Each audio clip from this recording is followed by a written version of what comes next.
こちらですね、実は一度も紹介していないんですけど、この畑の中で唯一1本だけある動画をご視聴ありがとうございます。はい、のりです。今シーズン14回目のいちじく通信となります。今回はですね、こちら、15R の畑になります。こちらの畑はですね、以前こちらの動画で出させていただきました通りですね、少し芽の出がですね、他の畑から比べると弱い、少しじゃなくてかなり弱かったんですけども、その後ですね、追肥、ちょっと多めの追肥、あとですね、液肥の方のですね、追肥も行いまして、現在はこのような状態になっているというところを紹介させていただきます。はい、ではですね、最新のいちじく畑の状態を共有させていただきます。こちらですね、オープニングでちょっとお話ししました、追肥しないとねいけませんねと言っていた時にちょっと紹介した弱い枝です。覚えてますかね。もう人差し指のね第一関節ぐらいしか大きさがないですって言っていた枝が今こういう状態です。とはいえですね、細いです、正直言いまして。長さはですね、測ってみますと、25センチで、こちらが、20センチになりますので、第一関節が2センチぐらいだったので、10倍から15倍の大きさにはなっていますが、やっぱ細いね。ちなみに123456789、10枚、123456789、これだと9枚、一応実も着火してて3つ出ている状態です。でね、誘引しなくてもいい状態です。その中でもですね、これは結構実とすれば大きいです。比べていただくと分かるんですけど、そうですね、ピンポン玉より2回りぐらい、1回りか2回りぐらい小さい、そういう大きさの実が着火しております。で、長さの方はですね、60センチ、天葉の方は123456789101112131415枚、先週のね畑と同じぐらい転用はしてきてます。ただね、1週間経ってるんで、向こうはもう 1,2 枚多くなっているかなと思われます。で、着火は12345、6個、7個見えるというような状態になってます。で、向こうの方もですね、ちょっと長いのがありますので見てみましょう。こちら、この畑ドーフィンの中では結構長めの枝になります。測定してみますね。まず長さ、ここはこちらの枝は70センチございます。天葉の方は1,2,3,4,5,6,7,8,9,10,11,12,13,14,15枚になります。で、着火が確認できるのは1,2,3,4,5,6個、という状態になりますね。まだね、先ほどのと比べると実は小さいです。もう少しね大きくてもいいかなと。で、葉の大きさはこんな感じ、もうね私の手のひらよりも大きくなっている状態ですね。ちょうどこのぐらいの大きさが、マックスサイズかなという状態になります。追いついてきてね、だいぶ良かったかなという感じですね。こちらのラインはですね、バナーネになります。バナーネをですね、こう周りを見渡してもドーフィンから比べるとさらに大きくなっている、そういう状態ですね。で、長さの方はですね、70センチぐらいありそうですね。70センチ、70センチ。この奥のはもっと長そう。これは、こちらの方はですね、80センチを超えてきております。で、天葉、1、2、3、4、5、6、7、8、9、10、11、12、13、14、15、16、17、18枚。で、着火は1,2,3,4,5,6,7,8,9,10個までも見えてますね。長さ的にはもう少し伸びてもいいんですけど、収穫できるのはこれにもうあと2個か3個ついたら、もうこれ以上はちょっと難しいかなと。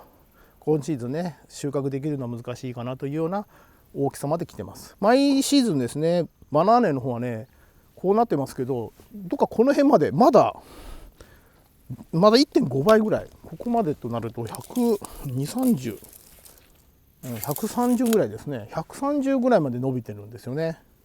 ちょっとそれから考えると、ちょっと成長は今シーズンはちょっと遅いのかなというような状態です。で実の方ですね、バナーネっぽいですね、細長い実がもうついてます。はい、こんな感じにね、バナーネっぽい細長い実がもう結構ついてます。1、2、3、4、5個だけで4個か5個がね、もう同じような大きさになってますね。まあ、第一次成長はここまでですね。あとは収穫時にもうぐんと、これだと2回りぐらいですね。このぐらいまでね、大きくなるような状態になります。品種的には同じバナーネになりますけど、別の木に来ました。これはもっと長い。測ってみますと、はい、ここからですね、90センチ、もっと下か。ここでした。ごめんなさい。一緒ですね。はい。はい。長さはですね、もう90センチ。で、転葉はどんだけあるんだろう。1、2、3、4、5、6、7、8、9、10、11、12、13、14、15、16、17。転葉は17枚とそれほどな数じゃないですね。着火も1、2、3、4、5、6、7、8。長くはなってますけど、着火も8個から9個という感じですね。これはね、ここまで来るとこれも摘心してもよしという状態ですかね。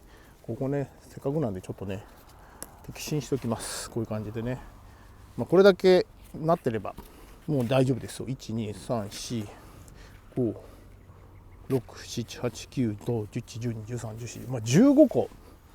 ね、全部ついたとしたら15個なんで、15個取れるかな。それのぐらいまでですね、大きくなってきております。はい、こちらはですね、畑の一番東側の列ですね。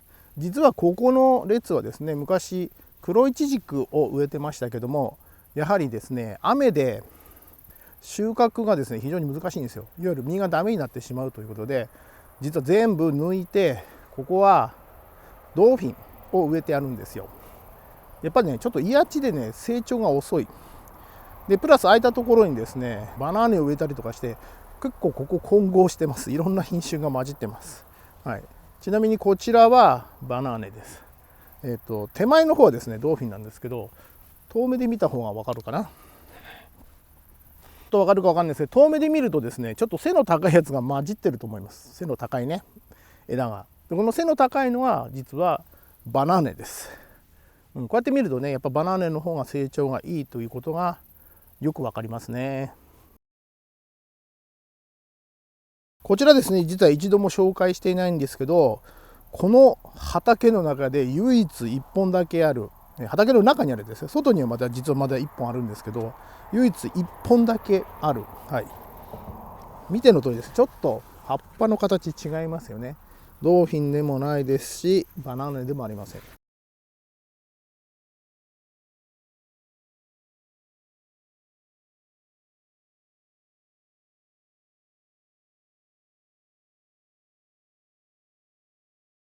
これ実は門田です。ここの1本だけ実は門田があります。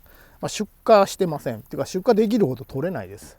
木がね、実は2本しか門田ね、うちないんで、個人で消費するか、たまたまね、1パックできた場合に直売所で販売させていただくという感じにしてます。やっぱね、門田はね、結構難しい。これもね、白果種なんですけども、実がね、非常に小粒なんで、なかなかね、1パックにするのって数が必要なんですね。20個ぐらい入れないと1パックにならないんで、出荷しようと思うと結構な枝の高さもいりますし、木の数も必要なんで、うちはそういう感じではないんで、こういう感じで、これいただいたね、門田を生産している同じ部会の方からね、保木をもらって植えて、今ここまで大きくはなっています。ちなみに実はこんな感じです。もう丸っこいのが、こういうちっちゃいコロコロっとした実がいっぱいできてくる感じですね。はい、以上ですね、最新のイチジク畑の状態をお伝えさせていただきました。次はね、ポット栽培の方をですね、紹介させていただきます。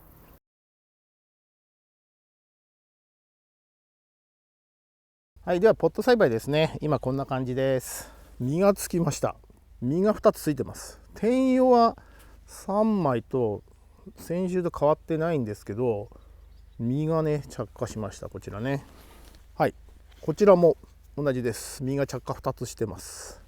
見えてます？1、2、3、4、5枚。これはですね、実は、すごい伸びてるんですけど、これは残念ながら実はついてないです。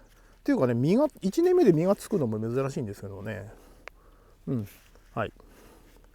なんか先週から比べるとまた一回り大きくなった。高さがね増えたという感じですね。そうだ、ちなみに測ってみますか。これ10センチ以上はあると思うんですけど、20センチだ。24センチぐらい、24センチぐらいあります。こちらはちょっとまだ小ぶりですね。転用はしてますが、こちらも着火はないです。というか普通着火はしないと思うんですけどね、なかなかね、1年目でね。こちら、これも実はよーく見ると着火してます。見えてるかな。3個かな、小さいのが。最初にねお見せしたやつはしっかりね、これもうしっかり着火わかるんですけど、これはちょっと分かりづらいんですけど、着火はしてます。これも1個だけ着火してます。今年すごいな、着火してるな、こっちが。こちらはまだしてませんね。葉が出てきた。先週よりもちょっとね転用が進んできている状態ですね。こうやって見るとね、やっぱり黒いちじくはね、こう大きくなるとちょっと着火しにくい。小さい方がね着火しやすい。はい、こちらもこれあんまり伸びてないな、小さいな。置き声はしたんですけど、まだなんか効果が出てない。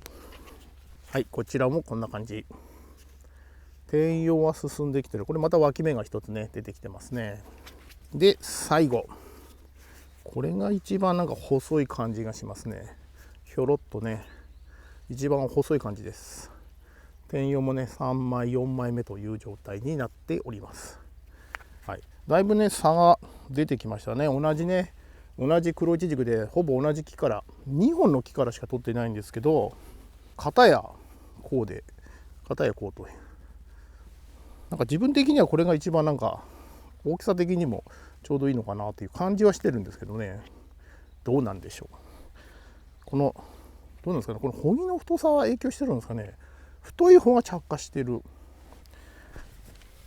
そんな気がする。この成長がねちょっと遅れてそうな細いやつは他から比べると、これもそうですけど、ちょっとねやっぱ穂木が細い。他から比べると、この進んでるものから比べるとね。そうでもないな。これは細いんですけど出てますねあんまり関係ないのかな、この辺は。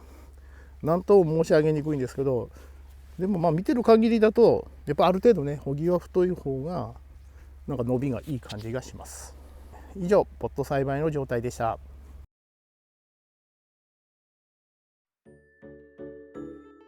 6月の最終週ですね。